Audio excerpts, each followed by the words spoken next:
ध्यान से सुनिए। जो आप आज जानने जा रहे हैं वो कोई साधारण कथा नहीं था। कलयुग की कुल आयु 4,32,000 वर्ष है। लेकिन समय समय पर जब धरती पर पाप अपनी चरम सीमा पर पहुंच जाता है, जब इंसान इंसानियत को भूल जाता है और जब धर्म और अधर्म के बीच की रेखा मिटने लगती है, तब कालचक्र अपनी दिशा बदल देता है। हां, वही कालचक्र जो युगों की गति और धरती के हालात को नियंत्रित करता है, जिसके बारे में महाभारत, विष्णु पुराण और भविष्य पुराण में स्पष्ट कहा गया है। पिछले 2 वर्षों में जो घटनाएं घटी हैं वे सामान्य नहीं हैं। ये सब कालचक्र की करवट का संकेत है। कालचक्र ने अपनी दिशा बदल ली है। कलयुग का अंतिम चरण अब सामने है और जब कालचक्र घूमता है तो वो न केवल प्राकृतिक आपदाओं को जन्म देता है, बल्कि लोगों के विचारों और आचरण में भी भारी परिवर्तन लाता है। 2025 के उसी सावन महीने में दुनिया भर में कुछ ऐसे लक्षण देखने को मिले जो ग्रंथों में हजारों साल पहले लिखे गए थे। पहला संकेत, आसमान में कई जगह 3-3 इंद्रधनुष एक साथ दिखाई दिए। यह कोई साधारण घटना नहीं थी। वेदों और पुराणों में इसे एक विशेष घटना माना गया है। कहा गया है, जब एक साथ 3 इंद्रधनुष प्रकट होते हैं तो जान लो कि कालचक्र अपनी चाल बदल चुका है। यह संकेत होता है कि एक युग का समापन और दूसरे युग का आगमन निश्चित है। 2025 के सावन में यह दृश्य भारत ही नहीं, अमेरिका, रूस, अफ्रीका और हिमालय के कई हिस्सों में देखा गया। लोग इसे एक अद्भुत प्राकृतिक घटना समझकर आगे बढ़ गए, लेकिन जो जागरूक थे, जिन्होंने ग्रंथ पढ़े थे, उन्होंने तुरंत पहचान लिया कि यह वही संकेत है जिसके बाद समय रुकता नहीं। यही संकेत है कि प्रकृति कालचक्र की नई गति को स्वीकार कर चुकी है। दूसरा संकेत, सावन में सूखे हुए पुराने जलस्रोत अचानक पानी से भरने लगे। ऐसे सरोवर और झीलें जो वर्षों से सूखी पड़ी थीं, उनमें न केवल जल आया, बल्कि वहां हजारों वर्षों पुरानी पवित्र मूर्तियां, शिवलिंग और देवी की मूर्तियां प्रकट होने लगीं। पुराणों में कहा गया है, जब मृत जलस्रोत फिर से जीवन पालें और पुराने मंदिरों की मूर्तियां प्रकट होने लगें, तो समझो कि कालचक्र अपनी अगली चाल के लिए तैयार है। यह संकेत है कि वह युग समाप्ति के समीप है, जिसने धर्म को भुलाया और पाप को बढ़ावा दिया। और अब समय आने वाला है जब पापियों का अंत और धर्म का पुनः स्थापना का कार्य होगा। संकेत, शिव भक्ति का असाधारण उभार।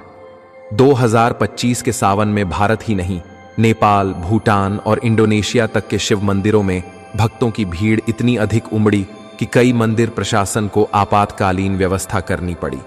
और सबसे अद्भुत बात यह रही कि जिन युवाओं ने कभी मंदिर का रुख तक नहीं किया था, वे भी अपने आप शिव भक्ति की ओर खींचने लगे।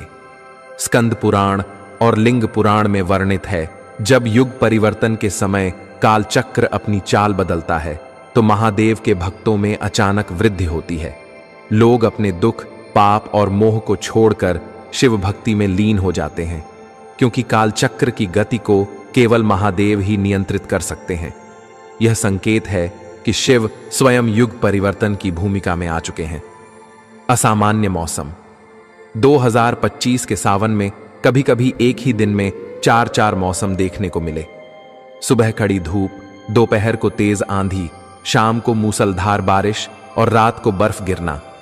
यह केवल भारत में नहीं, विश्व के अलग अलग कोनों में देखने को मिला। अग्नि पुराण कहता है, जब रथुएं अपनी मर्यादा छोड़ दें तो जान लो कि कालचक्र नया अध्याय लिखने को व्याकुल है। 2025 के सावन ने इसी परंपरा का अनुसरण किया।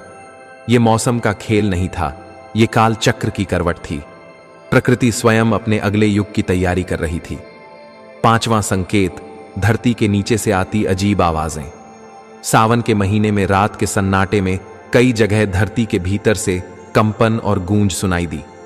कई भूवैज्ञानिक इसे प्राकृतिक हलचल कहकर भूल गए, लेकिन गरुड़ पुराण और भविष्य पुराण में स्पष्ट लिखा है, जब कालचक्र घूमता है तो धरती अपने भीतर से संकेत देने लगती है। और 2025 में धरती के कंपन ने यही बताया कि अब समय बचा नहीं है, कलयुग का अंत पास है। छठा और सबसे बड़ा संकेत, अचानक से धर्म ग्रंथों की ओर लोगों का आकर्षण। 2025 के सावन में लाखों लोगों ने न केवल गीता और रामायण पढ़ी, बल्कि शिव महापुराण, कालिका पुराण, ब्रह्मवैवर्त पुराण की कथाएं भी सुननी शुरू कर दी।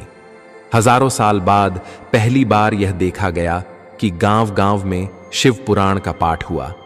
और यह मात्र एक धार्मिक जागृति नहीं थी, यह काल चक्र की दिशा का प्रमाण था।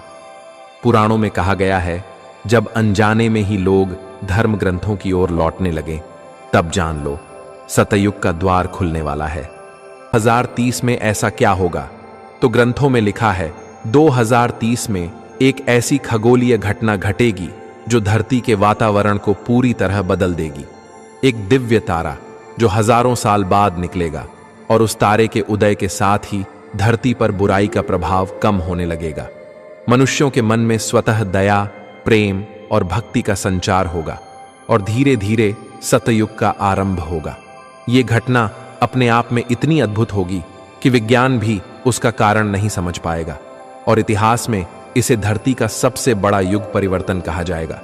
तो ध्यान रखिए, अगर आप भी इन लक्षणों को महसूस कर रहे हैं, अगर आपके भीतर भी अजीब सी बेचैनी है, या आप भी अचानक शिव भक्ति की ओर खींच रहे हैं, तो समझ जाइए आप भी उस काल चक्र के परिवर्तन का हिस्सा बनने वाले हैं। सावधान रहिए, सजग रहिए, क्योंकि युग बदलने वाला है। 2030 सतयुग का द्वार खुलने ही वाला है। पुराणों में कहा गया है, जब धरती पर धर्म का ह्रास और अधर्म का बढ़ना चरम पर पहुंच जाए, तब काल चक्र जागृत होकर अपनी दिशा बदलता है। यह जागृति कभी प्रकृति के जरिए, कभी ग्रहों की चाल, कभी जल, वायु और अग्नि की असाधारण गतिविधियों से प्रकट होती है। और जब यह गति शुरू होती है तो कुछ ही वर्षों में युग परिवर्तन हो जाता है। अब बात करें कलयुग के अंत की। भविष्य पुराण के अनुसार कलयुग की कुल आयु 4,32,000 वर्ष है, परंतु ग्रंथों में वर्णित है कि जब अधर्म अत्यधिक बढ़ जाए तो भगवान विष्णु स्वयं काल चक्र को आदेश देकर कलयुग की गति को कम कर देते हैं, और वर्तमान में वही हो रहा है। 2025 का सावन और 2030 की खगोलीय घटना दोनों इसी आदेश का परिणाम है। कलयुग का अंतिम चरण अभी प्रारंभ हो चुका है। जिस दिन वह दिव्य तारा आकाश में प्रकट होगा, उसी दिन से कलयुग के अधपतन की अंतिम घड़ी शुरू होगी, और यह धीरे धीरे समाप्त होकर सतयुग की ओर बढ़ेगा। कहा गया है कि जब यह तारा प्रकट होगा, उस दिन संपूर्ण पृथ्वी पर एक साथ 3 घंटे तक सूर्य ग्रहण जैसा अंधकार छा जाएगा। कोई पक्षी नहीं बोलेगा, समस्त जीव जंतु भयभीत होकर अपने स्थान पर स्थिर हो जाएंगे, और फिर ब्रह्मांड में एक दिव्य ध्वनि गूंजेगी जिसे केवल सजग साधक ही सुन पाएंगे।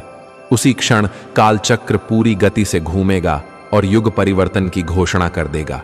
तो सजग रहिए, क्योंकि अब जो होना है वह हजारों वर्षों से प्रतीक्षित घटना है।